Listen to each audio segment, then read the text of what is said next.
Hello friends and welcome back. I hope you're having a great day.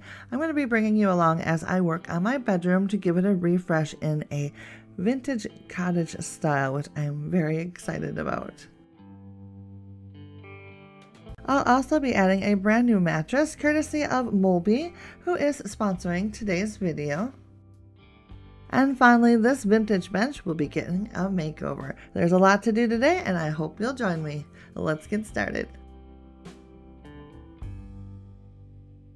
So I haven't shared my bedroom very much because, as you can see, it is a work in progress. I'm still on the lookout for the perfect headboard and I still need to paint in here, but I have found quite a few things that I think is perfect.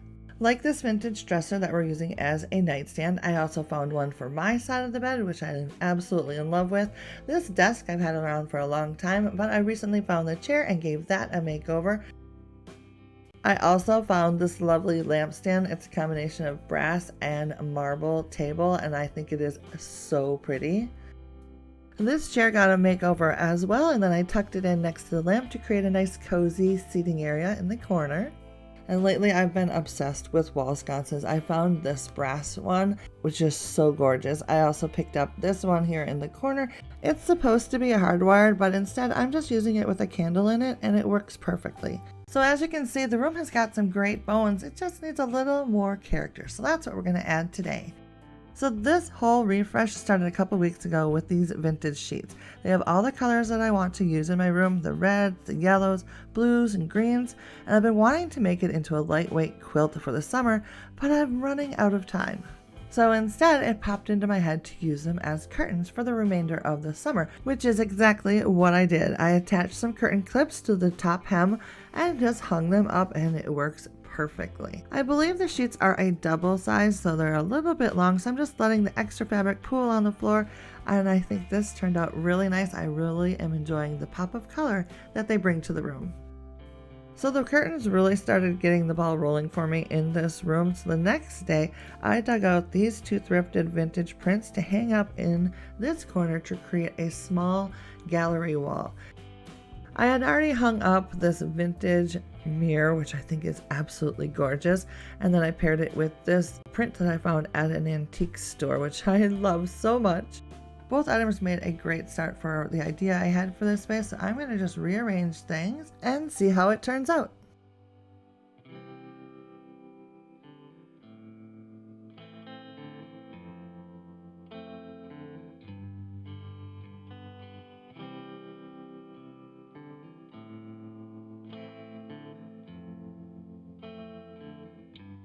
Adding the two extra frames definitely filled in the space a little bit more, but I want to add probably a little bit more to it eventually as I find items that I think will work.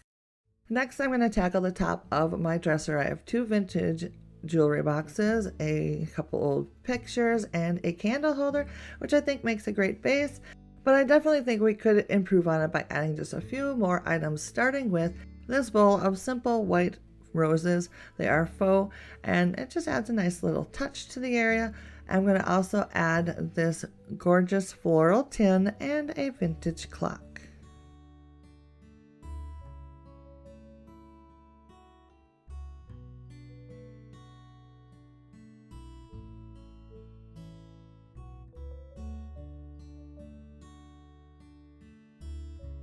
Next, I'm going to decorate the top of this dresser on my husband's side of the bed, which I need to be a little careful about. He doesn't like a lot of clutter on his side, nor do I want it to look really feminine.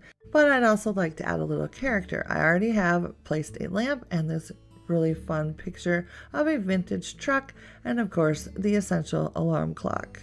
So the first thing I'm going to do is just add a small little runner kind of to soften the space just a little bit and add a little pop of color as well. And then I have this silver tray, which I think is absolutely gorgeous. And to that, I'm going to add a decanter of water and a glass. So when he wakes up in the middle of the night and is a little parched, he has a drink right at hand, and I think that is all that this space really needs. On my side of the bed, you can see I have a few things, and once again, I like to keep it super simple, not very cluttered. I do have this gorgeous lamp that I thrifted, as well as the print on the wall, which I completely realize it's a little small, but I love it. I'm going to keep it there regardless. I also have a charging station and some water. So I'm going to go ahead and add just a few items to cozy up this space just a little bit without adding too much to it.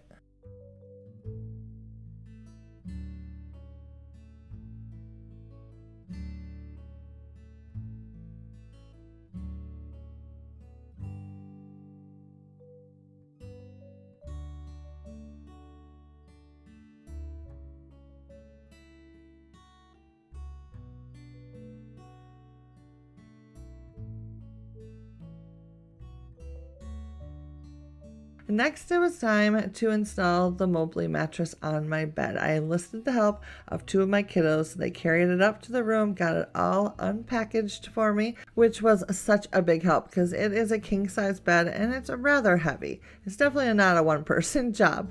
Since it is vacuum sealed, you will have to allow about 24 hours for it to get to its full plumpness, I guess you would say. But I really didn't find that that was a problem with this at all. As soon as we took the vacuum seal layer off, it expanded very nicely and very quickly. And of course, as you can see, the shenanigans ensued and Quinn was there for all of it. Molblly has many different mattress options to choose from. They have both memory foam mattress and hybrid mattresses, and the thickness of the mattress is also something that you can pick out. The mattress I chose is the Molblly Eternity Innerspring Hybrid Mattress in a 14-inch. This is the king size and it has both the springs and the memory foam on top of it, which makes it nice and firm yet soft at the same time. The mattress top itself is nicely quilted and super cozy feeling. You can remove the top of the mattress with a handy zipper they included. I feel like the combination of springs and memory foam is going to be a great option for me because with traditional strictly memory foam beds, I feel like I kind of get stuck into the bed, if that makes any sense. But with this mattress, I feel like the springs give you a little extra movement, which makes it a whole lot easier to reposition yourself, which I love. Plus the fact that it is both super soft and firm at the same time, which is a huge plus for me. I'll make sure to leave a link down below if you're interested. You can check that out. Once the mattress was installed, I decided to hang this print that I recently picked up at a church sale. I'll be having that video later next week sometime if you guys are interested in that. But the whole thing is looking so much more cozy and comfortable, and I am absolutely obsessed with this print. I don't know why I love it so much, but I do. And then I added a little throw blanket at the end of the bed for a little extra coziness. Moving on to the desk in front of the window, I have some items that I'm going to keep and just add to, like this candy dish and votive candle. I have two vintage jewelry boxes, a crystal trinket jar, and this charm that someone made for us after my father passed. I'd like to have it on display somewhere in my room because every time I see it, it sparks some memory of him for me. I've had this little table runner, which I never seem to know what to do with, but I absolutely love the colors. The flowers and the bluebird just makes me smile, so I'm going to try to tuck it underneath the jewelry boxes just to kind of soften this area just a little bit.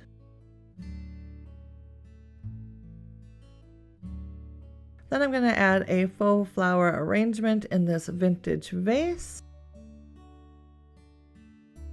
And to finish it off, I'm going to add this gorgeous yellow hand mirror from my collection.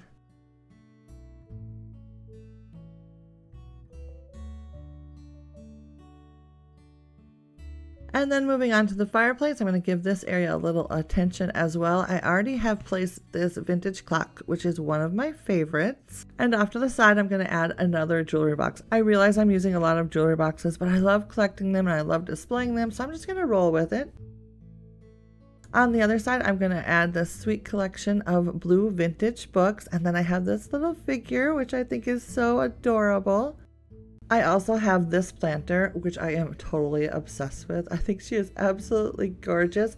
I'm not going to put anything in there. I'm just going to use her as a figure and help prop up the books, and I think it's going to look so adorable over here.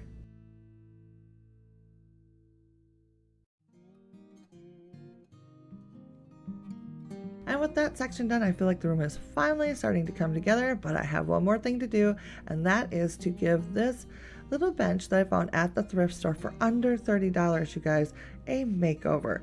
I brought it home and it went directly up to my room at the end of the bed, and it's perfect for that, but it's really not really matching what I want my room to look like. So I am going to give it a transformation with some paint and a new slip cover. I removed the cushions to make things easier, and then I got out my trusty primer and gave the whole thing one coat, which is a really good thing to do when you know that you're going to be painting it a light color and you're working on top of a darker stain. This is a primer that I love to use. It's by Bullseye. It's 123 primer, and it is my go-to. After that, I gave it 2 coats of paint that I had left over from a different project. This is a semi-gloss enamel from Pittsburgh Paint, and it is perfect for furniture. In a previous video, I shared with you my tips and tricks on how to paint cane furniture. I won't bore you with that right now, but I will make sure to leave the link down below in case you're interested in checking that out. I will stress, however, anytime you are painting furniture, it is a very good idea to allow it to dry for as long, if not longer, than recommended. As I waited for the paint to dry, I worked on refinishing the cushions. I dug out this old Molblly coverlet that I found at the thrift store. I've had it for years and I very rarely use it. This type of fabric is one of my favorites. I love the subtle texture it gives, plus it's soft and sturdy fabric. So I think it's going to be a great option for this project. So the first thing I did was lay my fabric right side down on my counter, added the cushion on top, and then cut a piece that was big enough to wrap around the cushion all the way to the inside edge of the frame on all 4 sides. Then I used my staple gun to attach the fabric to the frame.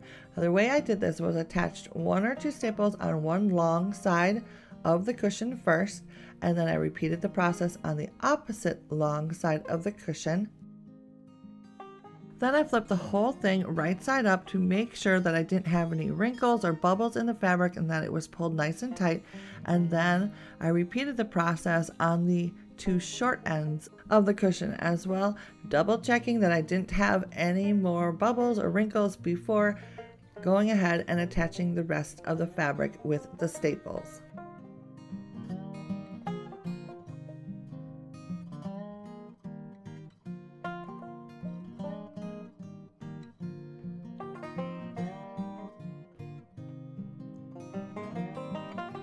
When I was finished, it looked like this, which I think it turned out pretty nicely. But then I flipped it back over, and the original cushion had fabric covering the spring section. So I decided to grab some fabric from my stash. This is a vintage sheet, and I'm going to use it to cover the bottom of the cushion just for a nice finished look. One edge of the sheet had a nice straight hemline, so I stapled that down to the left side of the cushion, as you can see here, and then I took my scissors and cut off the excess fabric, making sure that I left a nice 2-inch seam allowance that I could easily roll under and make a nice finished rolled hem. This is really easy. You just kind of pinch the fabric and tuck the raw side underneath and give the fabric just a little pull so it's nice and tight, and then staple it in place. Super quick and easy.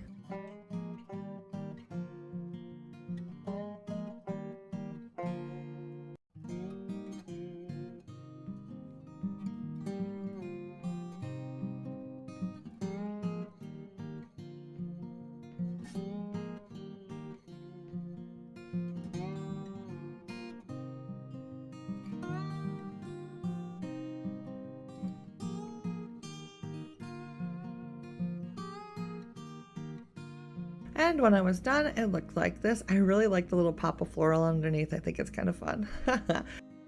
I then reattached the bottom cushion and moved it into the bedroom. Doesn't it look fabulous?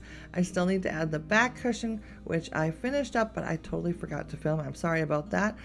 I added one simple red and white pillow from my stash, and I think it's the perfect accent for this little bench that turned out so gorgeous. I love the caning. I love the curvy legs. I think it is the perfect accent for this room, and I am so pleased with how everything turned out. Thanks again to Molblly for sponsoring today's video. Make sure to check out their link down below if you're interested. I very much hope you enjoyed decorating my room with me today. I am absolutely loving all the pops of beautiful bright colors that I've added to the room. It just makes it feel so cheerful. And you know I love all the vintage accents, which, you know, is kind of a thing. So I'm loving that. I hope you guys did as well. I would love to know what you guys think down in the comments. So until next time, treat yourselves well, and I will see you soon. Bye now.